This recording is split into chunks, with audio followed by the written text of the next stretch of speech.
Greetings, fellow action figure connoisseurs, and welcome to another episode of Digital Caveman Presents Surprise Thursday. I, as always, am your host, the Digital Caveman, and today I will be presenting you with the Four Horsemen's Mythic Legions Deluxe Skeleton Legion Builder. Let's get into it!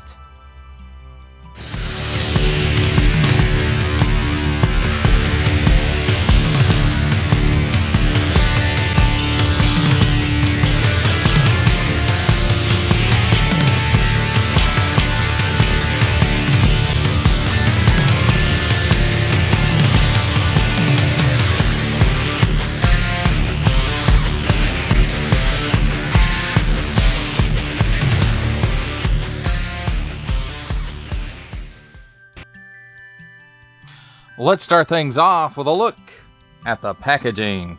And here we've got mythiclegions.com, sourcehorseman.com, storehorseman.com. And you can see there's some nice artwork on the back of this card. Nice big blister showcasing the figure and accessories. Well, some of the accessories. Mythic Legions. And little card insert here shows which faction he's a part of. And then there's some nice product shots of the figure. Deluxe Skeleton Legion Builder. And then on the back, we've got some more nice artwork here. Four Horsemen. And then here's a cross sale with no names. And then here's a big text blurb that if you want to read all that, please feel free to pause it at this time. And just read away, my friends. And then there's some small print, fine print, legalese print. See the entire collection, visit mythiclegions.com. And then on the bottom, we've got a barcode, some more small, fine, legalese print. And made in China print, adult collectors, ages 15 and up. Warning! Don't stick things in your pie hole that do not belong there. That, my friends, completes our look at the packaging. Let's take a look at the figure and all these accessories. And first up, we've got his armament belt, sword belt, quiver belt, whatever you want to call it. And I found out that this also can go across the chest as well as at an angle around the waist. It's got the strap here, hold the sword, and then of course you can clip the quiver on anywhere on there. Then here we have his nice little Urukai sword, and it's got a nice little bone handle and some where it's tied on there, it looks like, or maybe that's for some grip, but it's all done in this solid gunmetal color, and it appears that it's all painted. I could be wrong, but that's just the way it looks to me. But very nice looking, you know, bad guy type weapon. At least that's how I think of it, as a bad guy weapon. Now we've got a bow here, and it's got some nice little details in it. And again, it's got like this gunmetal color to it, which I do believe is a paint app. And then it does have an actual working bowstring. It's an elastic string tied at the top and bottom. So that's cool. I don't see this, you know, lasting over time. I think I said that on the Poxus review too. But, you know, it's an elastic string. It's not hard to find, and it's not hard to tie a knot. So now we have the quiver, and you can see right here there's the clip for it. And this, again, I think it's painted in this silvery gunmetal color, but it could be molded in that color instead. But it does have some paint, maybe a wash down here in between the arrows, and gives it a pretty nice look. Then we have a single arrow here. And again, this one is more silver than gunmetal. And you can see a little bit of paint flake there, and it came off. So there you can kind of see what it is under there. Black plastic maybe, but it does have nice molded detail in it, and it does look pretty cool. And then back to the gunmetal color. Here we have his weapon, main weapon, I guess. I'm not sure exactly what this is called. I probably should have went and looked it up on Source Horseman or mythiclegions.com, and they do have a list of what the weapons are and what they're called, and it's a visual guide, so I really should have taken advantage of that, but I didn't. So it's like a sword axe thing on a pole. I don't know, but it does have, I'm not sure if this is paint app or not. It's really hard to tell. I think this may just be molded in this color, but this looks more like a paint app, but it all matches up, so I don't know. But as you can see, it's got lots of nice molded detail in there, lots of nicks in the blade. This has definitely seen a lot of action, and then it's got some wrap on it here and here, so pretty cool looking, in my opinion, of course. And then this piece does come on the figure, but I pulled it off just because I wanted to see if I could. And it goes, you pull the neck piece off, and then this goes on, and then you put the neck back on, and it kind of just goes up around the neck area here. And you can see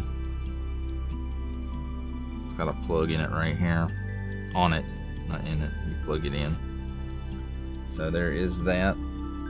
Then here is the shoulder armor. It's got some nice spikes on it there, and they're kind of pointy. And you can see it's taken some damage here. There's the post for it right there where it plugs into his back. Looks like it's molded in this color. And probably, I don't think there's a paint app on the outside here. Now there are some, no, I thought these had some silver paint apps on them, but they do not. And then the other one is more the same, just the opposite side.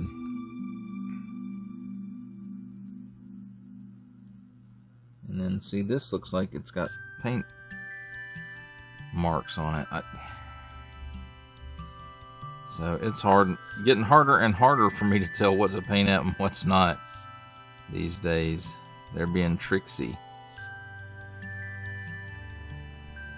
So very nice molded detail.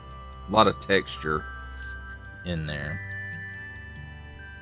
Now this waist piece right here and this armor piece here, you know, this one just sits around the waist, and then this one plugs in right here. I didn't see the point in taking those off because it looks really bad right here around the waist without this piece on there. But it is swappable, so you could put something else there if you wanted. Same with this piece as well. So let's see if we can get a little closer. And one thing that's not removable that I wish was is the helmet. I do kind of wish that it was removable, but it feels like it is glued on because it doesn't look like it's molded in here, but I could be mistaken. We've got some nice detailed mold going on for the figure, and this piece does move up out of the way, so you can get a really good look at the skull in there. So it looks really good, I think. And I think the overall look of this guy is really good as well. And I know some of it is not necessarily atomically correct, but you know, like these bones in the legs and in the arms, and then it's only one bone.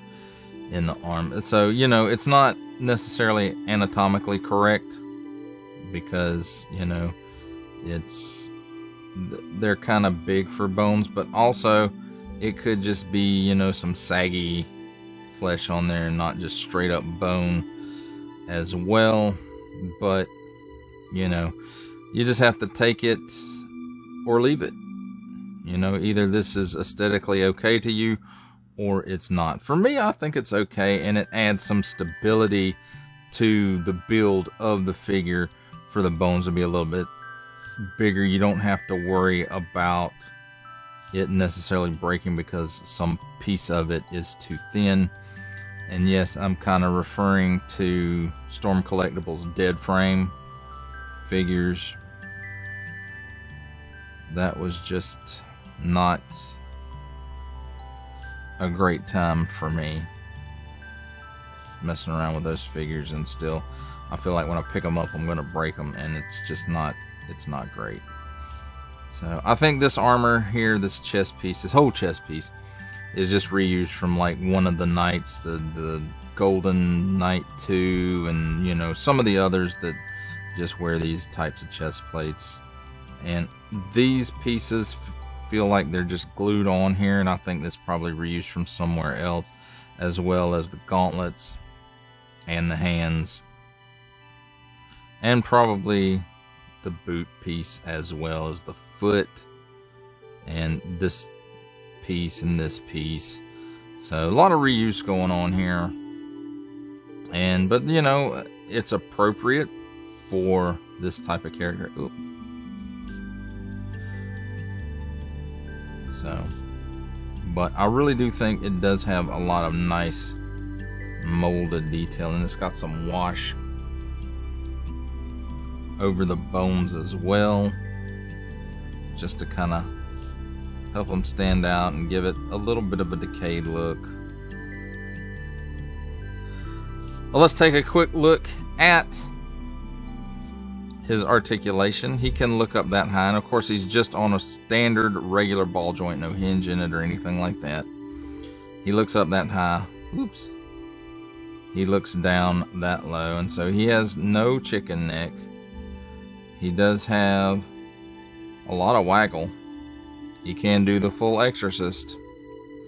The jaw is articulated, and it can open up that much. What? So there is that. Oh, something I forgot to mention. Right here, this little plug on the back of the neck is where that neck piece goes, and we'll get to that in just a minute. There is no butterfly in the shoulder.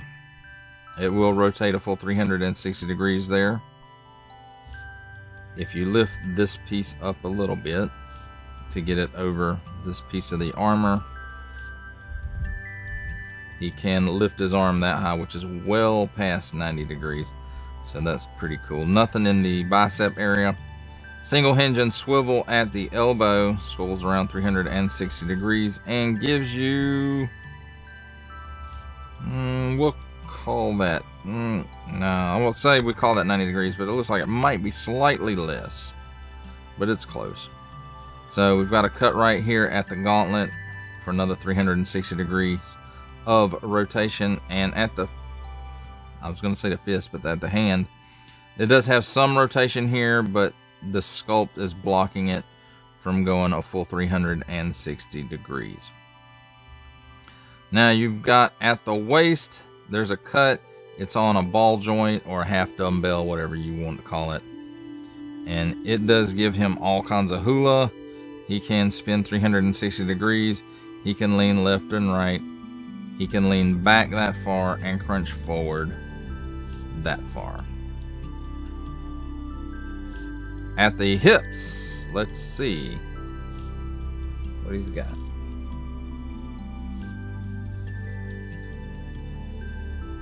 He can give you the full splits plus, it looks like, or maybe not, maybe just the full splits.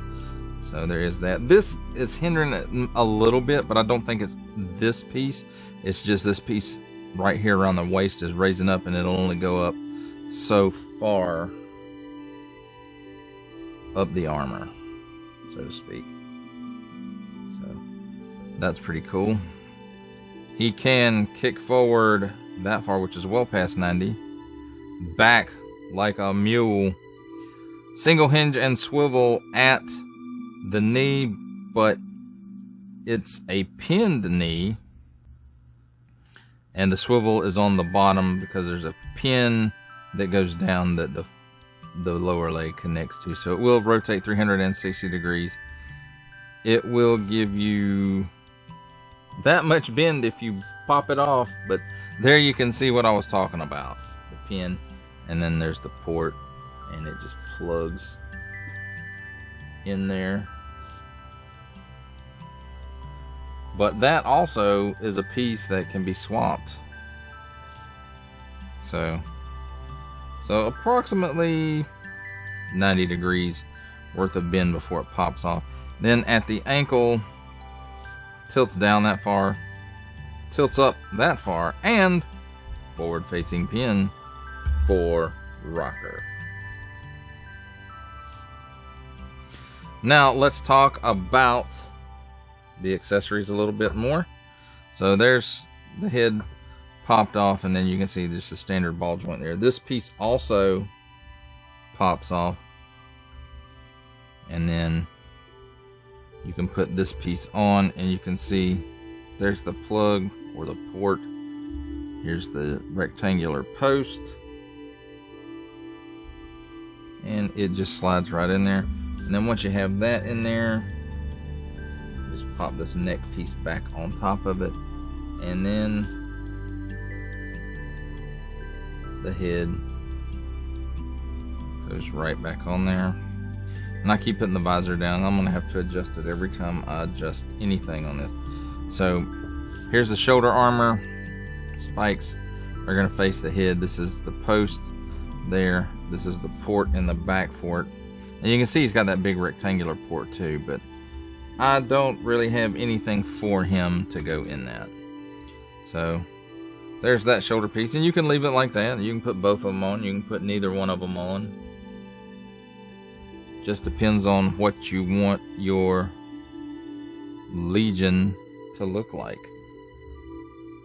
And then before you put those on, if you want to put this, crossbody style, you can do that. But how I do it to get it around the waist, just put it around the feet, and it's not too hard to just kind of slide up here, especially on this guy. He's a little skinny, skin and bones.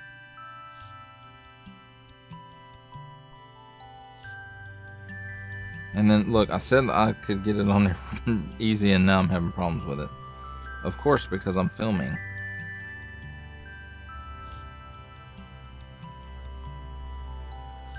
Now what's that? Oh, paint flake.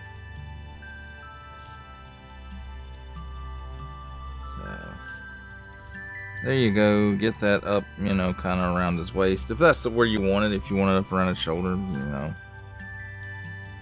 It's your Legion. Build it however you like, of course. Then, of course, the little outer belt and the inner belt, and you put the sword in between them. At least that's how I do it. Then the quiver can also hook on this belt, and it's not super bad to get on here, but it can be frustrating sometimes. So we'll put that side up a little higher. So that's just how I do it. You do it. You do you. And then of course his bow can go in his hand. And what I'd like to say is his primary weapon. You can put that in his hand as well.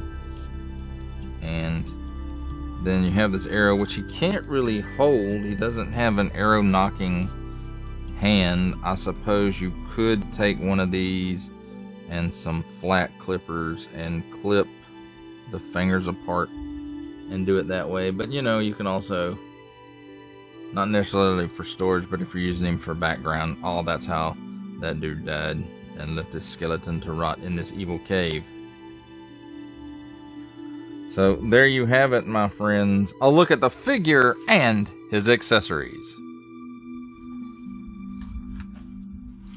It's time for my favorite part of a review, comparisons. And here we have the Mythic Legion's Deluxe Skeleton Legion Builder with the Mythic Legion's Deluxe Dark Templar Legion Builder and the Mythic Legion's Golden Knight 2 Legion Builder.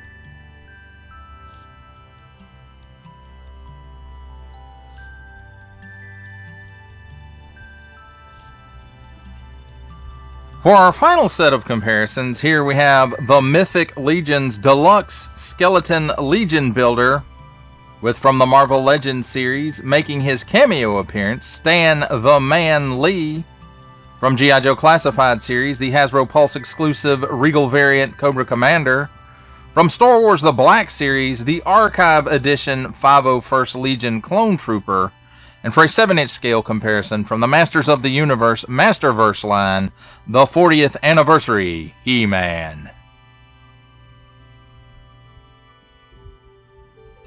For final thoughts on the Mythic Legion's Deluxe Skeleton Legion Builder, I have to say this is a pretty darn good skeleton figure. Now, to look at it, you go, hey, you know, those bones are pretty big. But I don't mind that as much because it adds a lot of stability to the figure. It makes it less likely to break, because I did recently have that problem with some skeletal figures, and it's just that the pegs and the joints were so small because the sculpt was very small boned that, you know, it just wasn't good. So there's that. I'm glad, you know, it kind of looks a little funky, but I'd rather it look a little funky than break. So I'm glad these guys are big boned dudes. Now the pin in the knee is a little, I don't know, I haven't seen that really in this line, I don't think. And so it's a little odd to see it. So I don't know, that maybe it's because this was one of the earlier figures and it was re-released in an All-Stars wave, possibly. But nonetheless, I do like it, and for the price point, I think it comes with a fair amount of accessories to make it a Legion builder. But really, if you're going to call it a Legion builder, it should really come with some other stuff. And I know they do have some Legion builders that come with a lot more stuff, but they're also a lot more expensive than this guy. So there is that, the price to accessory ratio. But for what this guy is supposed to be, you know, you can swap some things up on it. You can make him just an archer. You can make him just have that big bladed axe pole weapon thing. You can make him just with the sword. You can pull some of the armor bits off. You can leave the hood of the helmet open. You can close the hood. So there are options to make it look different if that's what you want to do. Now, do I necessarily see buying a Legion's worth of these guys? No, I really don't. But that's just me. Your opinion and your mileage, of course, may vary. Well, that does it for the review. I hope you enjoyed it. I enjoyed making it.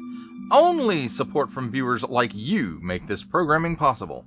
Each view does count, and I do appreciate each and every single view that I receive. Thank you, and thank you so very, very much for supporting this channel through viewing. If you are interested in supporting my channel further, I am now offering memberships at various tiers. Click the join button on my YouTube page or check this video's description for the link and see if any membership offers are right for you, but only if you are in a position to do so. Comment below, like, share, subscribe if you would like to see more content or just help the channel grow, or both. That's even better.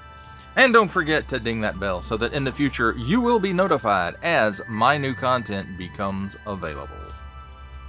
That's a wrap, folks. I'll see you next time.